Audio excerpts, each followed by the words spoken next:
अस्सलामुअलैकुम। कैसे हैं आप लोग? सब खैरियत से? उम्मीद करता हूँ आप लोग सब खैरियत से होंगे और मैं भी अल्लाह तबारक व तआला के फजल करम और उसकी तौफ़ीक़ व इनायत से बिल्कुल ठीक हूँ। सेकेंड ईयर के बच्चों के लिए मैंने अभी जो पिछले दिनों में एक वीडियो बनाई थी, एक शॉर्ट बनाया था, तो उसमें मैंने अपनी फ़िज़िक्स की नई बुक इंट्रोड्यूस करवा दी थी। ये बुक जो है ये सारे सेकेंड ईयर वालों के लिए इस साल जो नई किताब आई है सिंटेक बोर्ड जामशोरों की, उसका एक तरह से सलूशन है। उसमें तमाम MCQs, short question answer, long question answer, book की वर्क प्रॉब्लम, डेरिवेशंस और इस साल के लिए जो इम्पोर्टेंट एक्सपेक्टेड पेपर है वो भी मैंने किताब के एंड में और एक्सरसाइज के दरमियान में दिया हुआ है।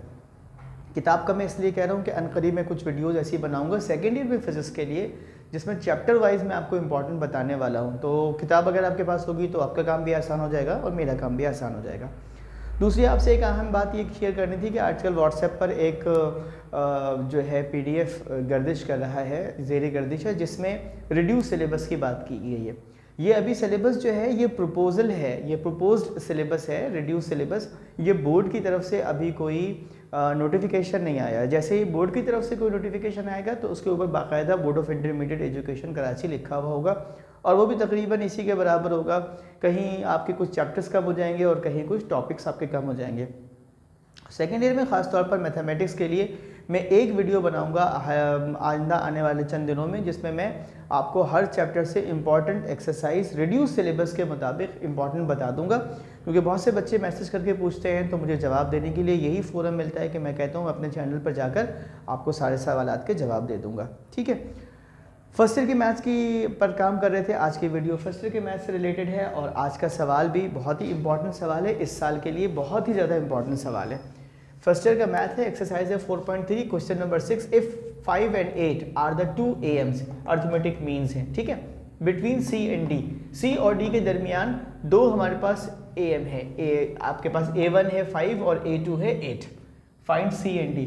तुम्हें याद होगा कि हम कहते थे हमेशा फर्स्ट टर्म को A, लास्ट टर्म को B, ठीक है। अब उन्होंने इसके नाम चेंज कर दिए C और D, तो असल में C हमारा A है, D हमारा B है। तो हमें यूँ कह लें बाल्फाज़ दीगर A और B मालूम करना है, सवाल के लिहाज से हमें C और D मालूम करना है और फिर हमें एंड में जाकर आपको बता दूंगा कि ये C और D क्या होंगे और ये कैसे रखे जाएंगे। ठीक है, सोल्यूशन की हेडिंग दी और मैंने लिखा कि 5 and 8 आर 2 AM, जैसे हमें गिवन है बिटवीन C and D, तो इसका मतलब क्या होगा, C से शुरू होगा, D पे ख़त्म होगा, दरमियान में क्या आएगा, पहले 5 आएगा, बाद में 8 आएगा और दरमियान में सब में जगह पे कॉमा आ जाएगा। ठीक है, तो मैंने लिखा here C is equals to A मालूम करना है, D is equals to B मालूम करना है, A1 जो हमारे पास अर्थमेटिक मीन फर्स्ट है वो 5 है, A1 is equals to 5, A2 is equals to 8 और N क्या है हमारे पास, कितने AM गिवन है 2, तो हमने लिख दिया N is equals to 2।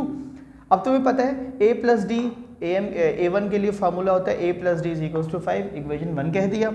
A plus 2D ये इक्वेशन नंबर 2 हो जाएगी हमारे A2 के लिए, ये बन जाएगा। अब देखो मैथ का रूल है कि जब आप इक्वेशन को एलिमिनेशन मेथड से करते हैं और दोनों आपके पास पॉजिटिव हों तो आप क्या करते हैं, सब्ट्रैक्ट कर देते हैं। ठीक, अगर फ़र्ज़ करो एक नेगेटिव और एक पॉजिटिव होता तो हम ऐड करते, वो खुद ब खुद कैंसिल हो जाता। लेकिन चूंकि देखो ये दोनों ये भी पॉजिटिव है ये भी पॉजिटिव है, तो हमें किसी एक इक्वेशन को दूसरी इक्वेशन में से सब्ट्रैक्ट कर देते हैं।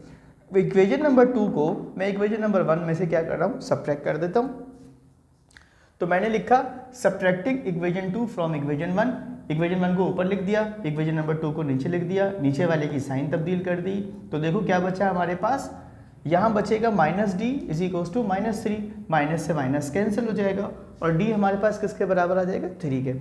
डी हमें पता चल गया। अब अगर हम इक्वेशन नंबर 1 में डी की जगह पर 3 रख दें, इस डी की जगह पर 3 रख दें तो हमें ए पता चल जाएगा। हमने रखा 3 यहाँ पॉजिटिव है, उस तरफ जाके नेगेटिव हो गया और ये क्या बन गया, A is equals to 5 minus 3। 5 minus 3 क्या होता है बेटा, 2।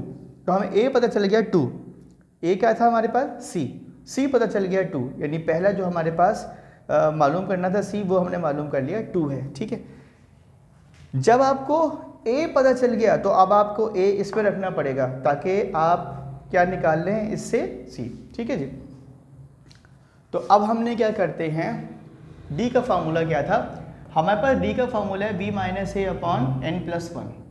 ठीक है जी, डी हमने निकाला हुआ है 3, कैसे निकाला हुआ है 3, डी ये निकाला हुआ है 3। ठीक है, एन हमारे पास कितना है 2, ए निकाला है हमने 2, तो हमने यहाँ डी की जगह पे 3 रख दिया, ए की जगह पे 2 रख दिया, एन की जगह पे 2 रख दिया, 2 + 1 3 हो गया।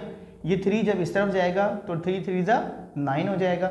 यहाँ क्या बचेगा b - 2, b - 2, 2 इस तरफ आके क्या बन जाएगा प्लस, यानी कि 11, तो b हमारे पास आ गया 11, b हमारे पास क्या था असल में d, तो c हमारे पास आ गया 2, d हमारे पास आ गया 11, तो हमारे पास सीक्वेंस क्या बन रही है 2, 5, 8, 11। और वैसे भी देखो d हमारे पास डिफरेंस कितना आ रहा था 3 का, 2 + 3 5, 5 + 3 8, 8 + 3 11। ठीक है जी, उम्मीद करता हूँ आपको ये वीडियो पसंद आएगी, सवाल करने का तरीका पसंद आएगा और आप इसकी अच्छे से प्रैक्टिस करेंगे। अपने दोस्तों के साथ वीडियो को शेयर कीजिएगा।